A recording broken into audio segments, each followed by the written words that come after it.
خیبر پختونخوا میں بارشوں اور سیلاب کے باعث مختلف حادثات میں جاں بحق افراد کی تعداد 307 ہو گئی، 23 زخمی۔ حادثات سوات، بنیر، باجوڑ، تورغر، مانسہرہ، شانگلہ اور بٹگرام میں پیش آئے۔ 74 گھروں کو نقصان پہنچا، 63 کو جزوی نقصان، 11 مکمل منہدم۔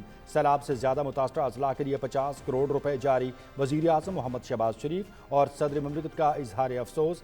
خیبر پختونخوا حکومت کا ایک روزہ سوگ منانے کا اعلان۔ قومی پرچم آج سرنگوں رہے گا۔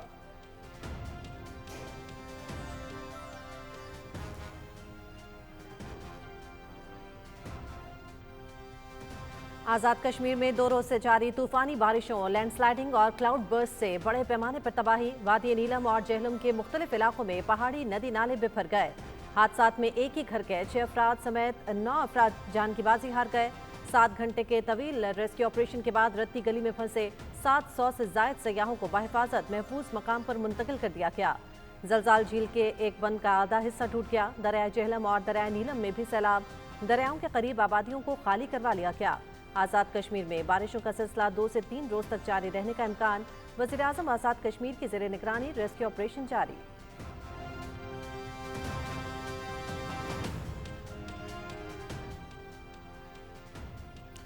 گلگت بلتستان میں کلاؤڈ برسٹ، شدید بارشوں اور سیلاب سے تباہ کاریاں۔ ضلع غدر کے درجنوں دیہات میں سیلاب اور آسمانی بجلی گرنے سے بڑی تباہی۔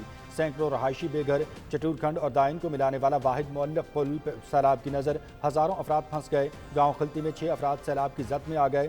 اسکردو شہر میں بجلی اور پینے کے پانی کی عدم دستیابی سے شہریوں کو مشکلات کا سامنا۔ شگر میں رابطہ پل، زرعی اراضی سیلاب سے متاثر، 1 شخص جاں بحق، 10 افراد زخمی۔ گانچے میں ریلے سے بڑے پیمانے پر تباہی۔ دریا مشابرون کا حفاظتی بند ٹوٹ گیا، پانی گھروں میں داخل۔ چلاس میں بٹوگاہ، تورنالہ، بوندر نالہ، بابو سر پر سیلابی صورتحال۔ سونیوال کوٹ میں رہائشی مکانات میں دریائے سندھ کا پانی داخل۔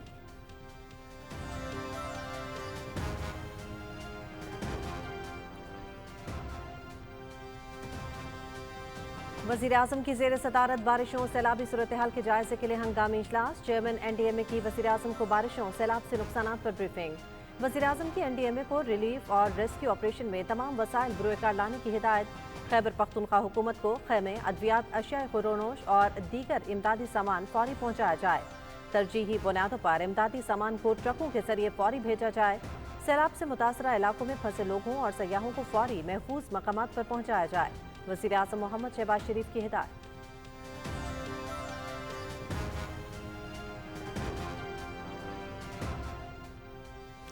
وفاقی وزیر انجینئر امیر مقام نے سیلاب میں بہادری کا مظاہرہ کر کے کئی قیمتی جانوں کو بچانے والے سوات کے بے لوث رضاکار محمد ہلال اور عصمت علی کو 10-10 لاکھ روپے کا انعام۔ تمام رضاکاروں اور امدادی کارکنوں کا شکریہ ادا کرتے ہیں امیر مقام۔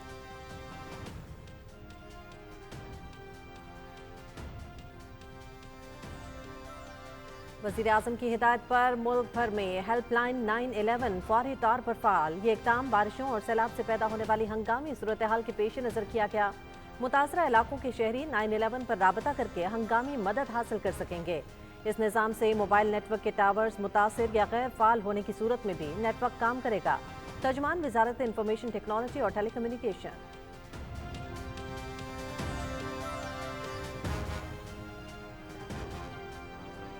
فیلڈ مارشل سید عاصم منیر کی خیبر پختونخوا میں سیلاب سے متاثرہ عوام کی بحالی سے متعلق خصوصی ہدایات۔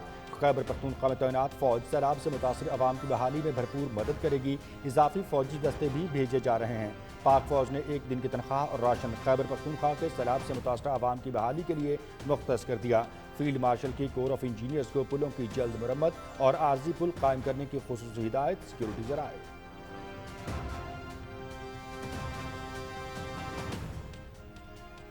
پاک فوج ہر مشکل میں عوام کے شانہ بشانہ۔ پاک فوج اور فرنٹیئر کور کے امدادی دستے سوات اور باجوڑ میں بھرپور امدادی سرگرمیوں میں مصروف۔ سینکڑوں متاثرین محفوظ مقامات پر منتقل۔ پاک فوج کے جوانوں نے اسکول کے بچوں کو پشت پر اٹھا کر محفوظ مقام تک پہنچایا۔ باجوڑ میں ہیلی کاپٹر کے ذریعے لوگوں کو ریسکیو کیا جا رہا ہے۔ راشن اور ادویات کی فراہمی بھی بذریعہ ہیلی کاپٹر کی جا رہی ہے۔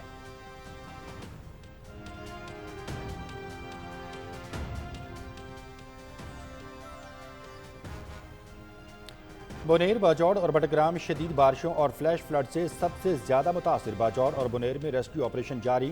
شدید بارشوں کا موجودہ سلسلہ 21 اگست تک جاری رہنے کا امکان۔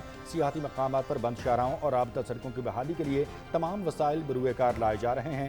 پی ڈی ایم اے کا ایمرجنسی آپریشن سینٹر مکمل طور پر فعال۔ وفاقی وزیر مسئلہ امور سردار محمد یوسف کا مانسہرہ اور بٹگرام کے دور افتادہ پہاڑی علاقے ڈھیری حلیم بند کا دورہ۔ کلاؤڈ برسٹ کے باعث جاں بحق ہونے والے افراد کے لواحقین سے اظہار تعزیت۔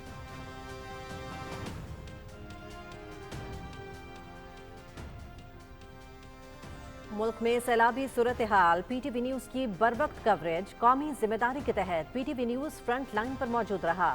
ریجنل بیورو سے لمحہ بلمحہ براہ راست رپورٹس، متاثرہ عوام کی آواز حکومت تک مؤثر انداز میں پہنچائی۔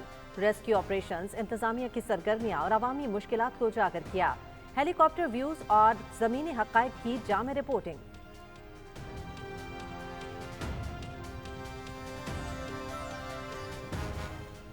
نائب وزیر اعظم اسحاق ڈار 17 سے 19 اگست تک دورہ برطانیہ کریں گے۔ اسحاق ڈار برطانوی نائب وزیر اعظم اینجلو رینر سے ملاقات کریں گے۔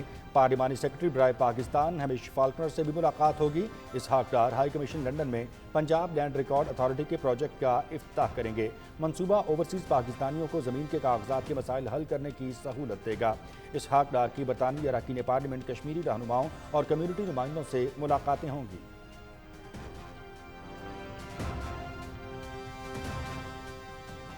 وزیر اعظم محمد شہباز شریف کی زیر صدارت جناح میڈیکل کمپلیکس اور ریسرچ سینٹر پر جائزہ اجلاس۔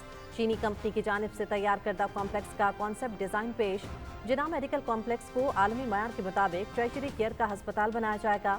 کمپلیکس کی ڈیجیٹائزیشن اور اس میں مصنوعی ذہانت کا اطلاق کیا جائے۔ وزیر اعظم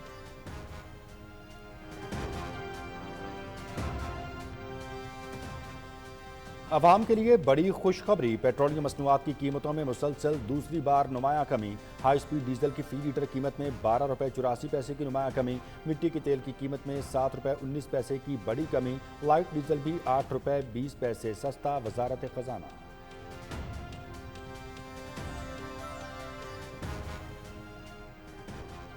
امریکہ اور روس کے صدور کے درمیان الاسکا میں تاریخی ملاقات۔ معاونین کے ہمراہ دونوں رہنماؤں کے 3 گھنٹے تک مذاکرات۔ صدر ٹرمپ اور صدر پوٹن کا یوکرین میں جاری 3 سالہ جنگ کے خاتمے پر تبادلہ خیال۔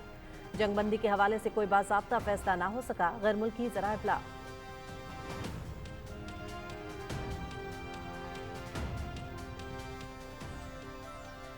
صدر پوٹن کے ساتھ ملاقات تعمیری رہی، بہت سے معاملات پر پیش رفت کی۔ سب سے پہلے یوکرینی صدر زیلنسکی کو ٹیلی فون کروں گا۔ صدر ٹرمپ، بہت سی باتوں پر اتفاق ہوا ہے۔ مذاکرات کے لیے الاسکا دعوت دینے پر ڈونلڈ ٹرمپ کا شکریہ۔ صدر پوٹن کی امریکی ہم منصب کے ہمراہ پریس کانفرنس۔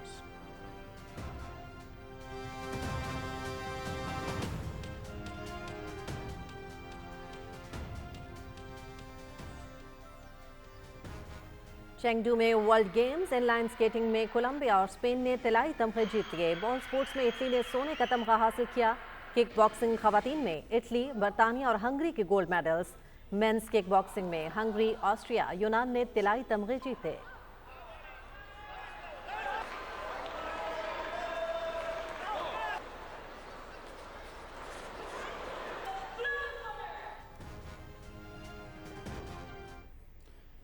چین میں دنیا کی پہلی ہیومنائڈ روبوٹ گیمز جاری۔ بیجنگ میں گیمز کا شاندار افتتاحی تقریب کے ساتھ آغاز ہوا۔ گیمز میں 16 ممالک کی 280 ٹیمیں شریک۔ روبوٹس کے درمیان 26 اقسام کے ایونٹس میں 487 مقابلے۔ روبوٹس نے دوڑ، فٹ بال میچز اور رقص کا بہترین مظاہرہ کیا۔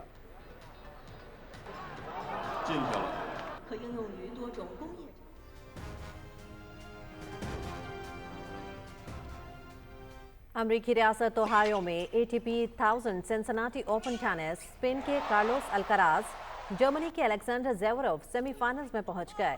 کوارٹر فائنل میں الکراز نے روس کے آندرے روبلوف کو شکست دی۔ زیوروف نے امریکہ کے بین شلٹن کو اسٹریٹ سیٹس میں مات دی۔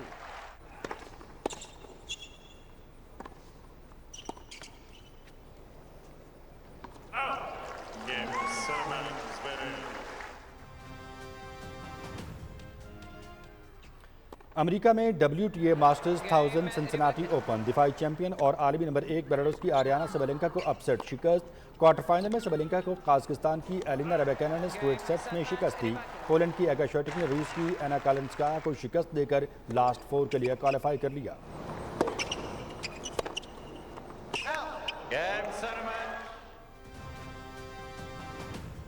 اوشن ریس یورپ کا پہلا مرحلہ بایوتھرم نے جیت لیا۔ فرانس کے بایوتھرم نے جرمنی سے پورٹس ماؤتھ تک کا مرحلہ سب سے پہلے مکمل کیا۔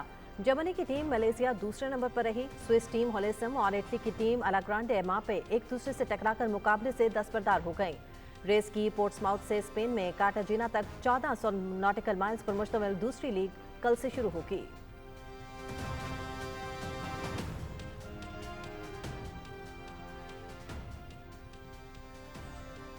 اور ورلڈ سرف لیگ فرانسیسی ٹاپ تھا ہیٹی پرو، آسٹریلیا کے جیک رابنسن اور ان کی ہم وطن مولی پکلم فاتح۔ جیک رابنسن نے کیلیفورنیا کے گریفن کولاپنٹے کو مات دی، مولی پکلم نے کیلیفورنیا کی کیٹرین سمرز کو ہرایا۔